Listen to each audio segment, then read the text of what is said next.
Grüß euch, da ist wieder Rucksack-Taxi. Ich bin heute wieder in Sachrang und gehe meine misslungene Tour nochmal.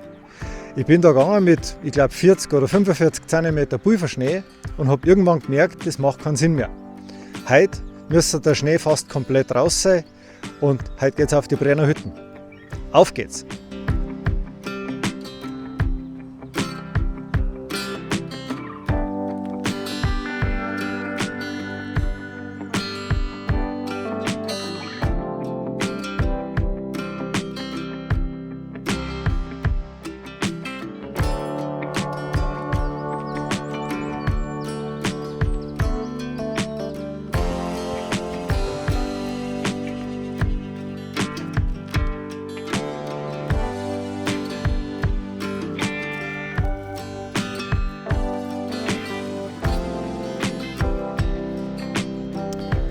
Ja, da darf man normal von Sachrang raufkommen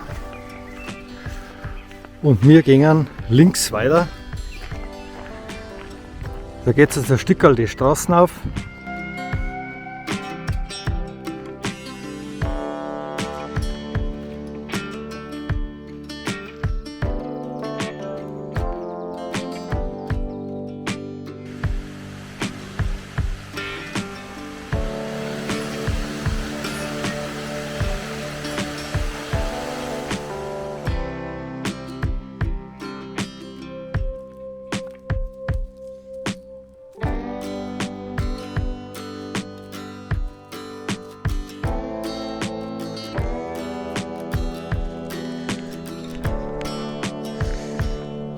Da gehen wir jetzt rechts nochmal Richtung Karspitz und Wandberg rüber, also Rettenschösser Seiten. Und heute sieht man es ein bisschen besser, weil der Baum schon weggeschnitten ist, dass da unser Weg weitergeht, der uns Richtung Däualmer und auf die Sachranger Strecken Richtung Brenner Hütten bringt. Wer das alte Video kennt, da wo ich wirklich da herum gescheitert bin, der kennt die Steine. Da steht jetzt eine kleine Bachüberquerung an und dann sieht man schon ganz leicht, wie es drüben weitergeht. Das hat man im Winter nicht so gut gesehen.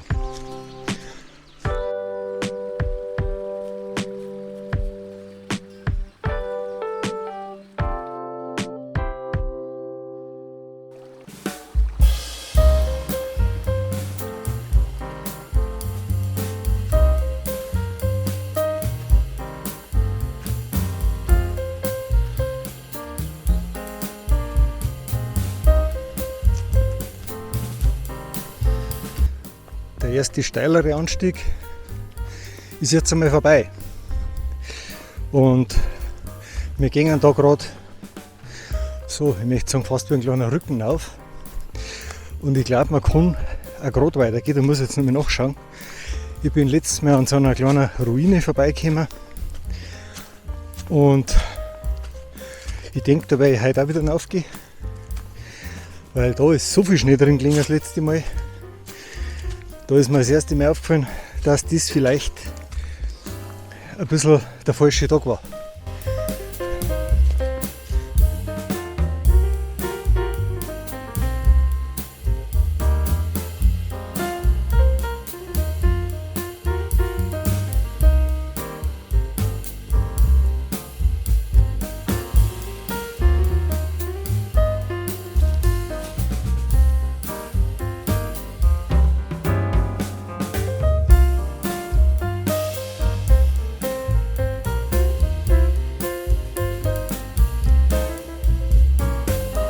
Damals habe ich mit dem ganzen Schnee ein bisschen gerätselt, wie es da weitergeht. Da waren gute 40 cm gelegen und teilweise noch mehr. Und habe aber dann genau im Eck, wo wir jetzt drauf zugingen, dann doch wieder den Eingang gefunden, wo man dann wieder den Steig klar gesehen hat.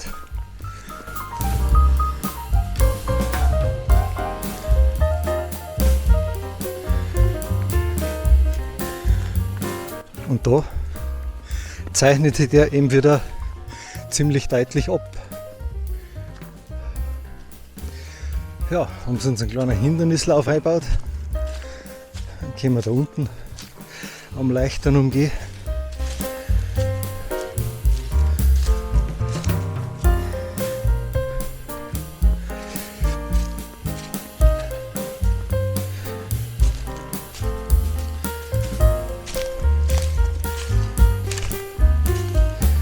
Manchmal kann man es fast nicht glauben, wo der Sturm überall reinkommt.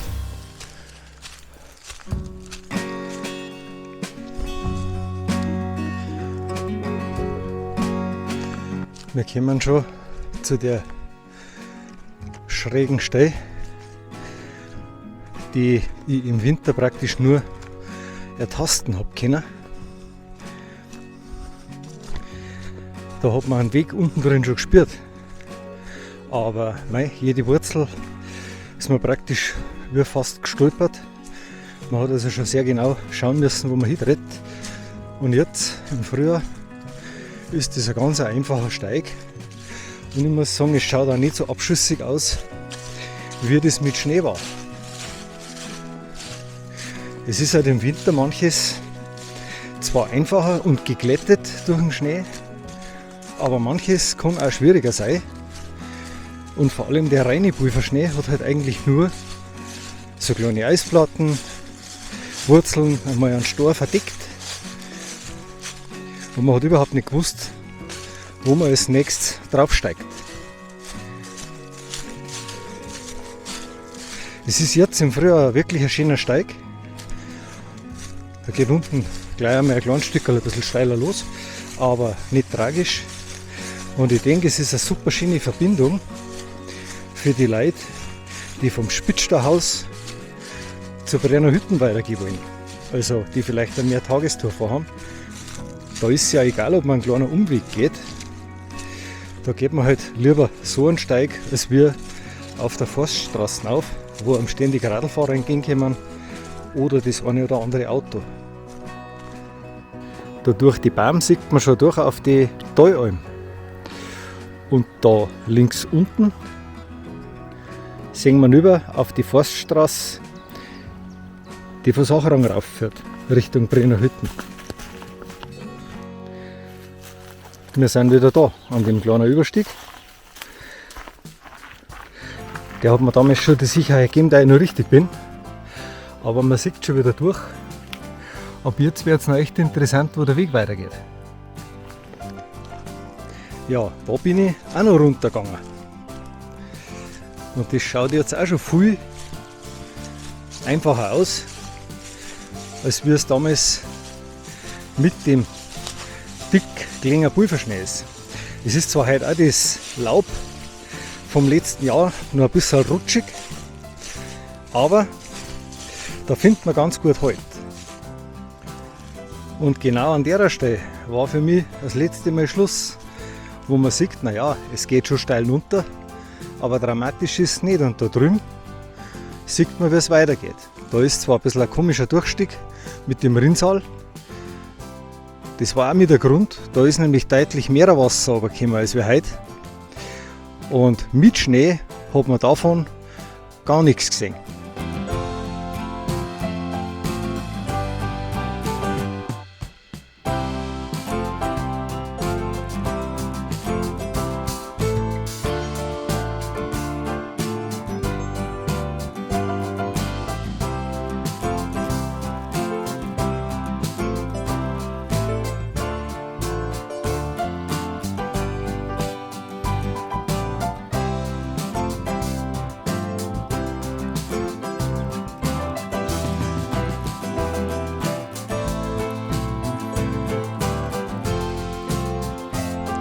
Ja, das war alles. Überhaupt kein Drama. Gut, die Socken sind nass, aber ich habe ja schon mal erwähnt, warum ich mit den komischen Schuhen gehe. Ich brauche die für meinen Rücken und im Moment gerade ganz dringend. Ein bisschen viel Arbeit in letzter Zeit zeigt mir wieder an, dass ich knapp dran bin. Und da ist mir mal ein paar nasse Socken wurscht. Vor allem, weil ich sowieso immer ein zweites Paar Schuhe und frische Socken dabei habe. Und jetzt darf es eigentlich recht gemütlich weitergehen. eben leicht bergab, bis wir dann auf die Straße von Sachrang zur Brenner Hütten kommen. Und dann können wir uns entscheiden, welche Varianten da wir gehen. Das zeige ich euch dann dort nochmal. Jetzt geht es nur mal gescheit bergab in den Graben rein. Und jetzt sehe ich gerade, da muss man aufpassen, man darf gleich weiter den Pfad nachlaufen, aber es geht rechts rüber. Da muss man vielleicht auch mal in Karten reinschauen. Also es geht noch nicht lang bergab. Nicht, dass man da vorbeirauscht und dann irgendwo ganz woanders rauskommt. Im Sommer zahlt sich das aus, wenn der Bach rauscht. Da ist es nämlich gleich kühler da herunter. Man muss ein bisschen schauen. Der Weg ist nicht gut erkennbar darüber. Er ist auch nicht markiert.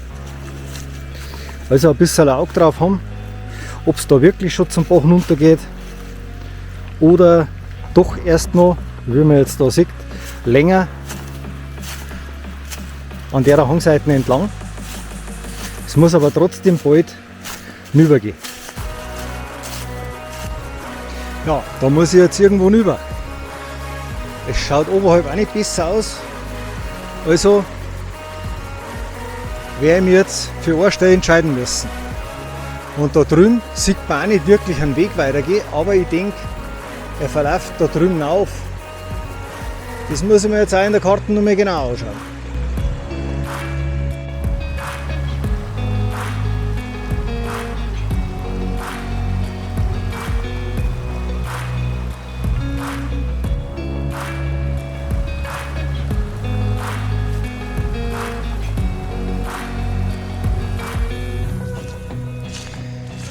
Im Verhältnis zu anderen Bachseiten schaut der Steig da herüber aus wie eine Autobahn.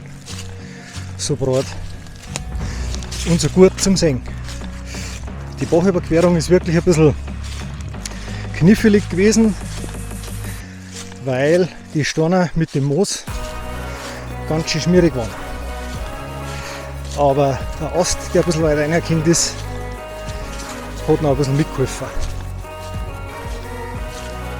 Wir kommen raus auf die Straße, die von Sachrang raufkommt. Ich möchte sagen, es ist mindestens eine halbe Stunde Umweg, aber insgesamt auch mit den kleinen schwierigen Stellen drin ein recht schöner Steig. Und da kann man sich jetzt aussuchen, ob man links geht, über die Talalmen hinauf, da geht man ein Stück weiter links von der Straße rechts rein. Oder ob man gleich rechts weitergeht, dann kann man den Grünbodensteig aufgehen. Da kommt man dann oberhalb oder vielmehr kurz vor dem steilen Stück raus, das mache ich heute. Ich werde dann runter zu über die Talalmen gehen und den Rest auch auf der Straße wieder bis Sachrang. Mir ist es eigentlich um den Steig darauf gegangen. Jetzt gehe ich noch über den Grünbodensteig eben weiter, komme dann ein Stück unterhalb der Ackeralm endgültig auf die Straße. Und dann geht es heute auf für Hüttenwanderung zur Brenner Hütten.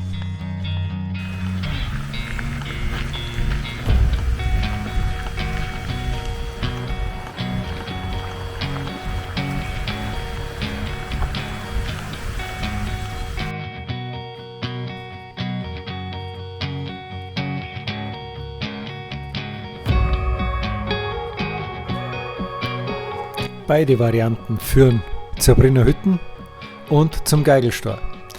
Ich gehe heute den rechten, das ist der Grünbodensteig. Da kann man die Straße ganz schön auslassen.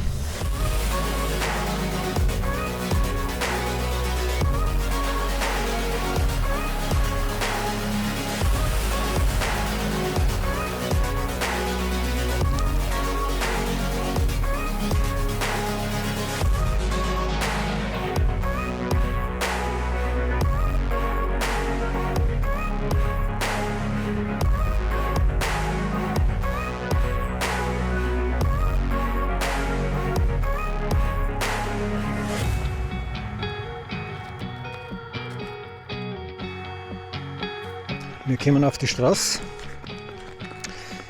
knapp unterhalb der Ackeralm.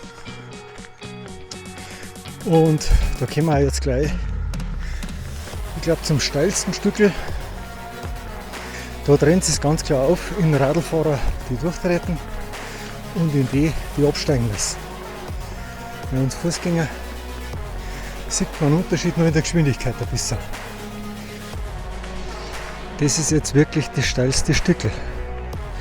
Da sehen wir über auf die Ackeralm und hinter der kann man weitergehen Richtung Wandberg und Burgau.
Die Brienner Hütten.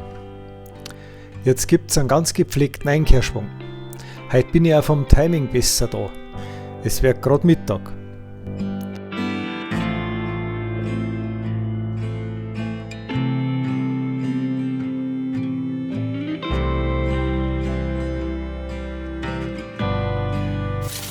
Ich verabschiede mich wieder und sage danke fürs Zuschauen. Vergesst bitte nicht, den Kanal zu abonnieren und viel Spaß beim Nachwandern. Schaut euch einmal die Liste Touren von Rucksacktaxi an. Sie ist sortierbar, filterbar. Ihr könnt euch besser informieren als wir nur in einer Wander-App.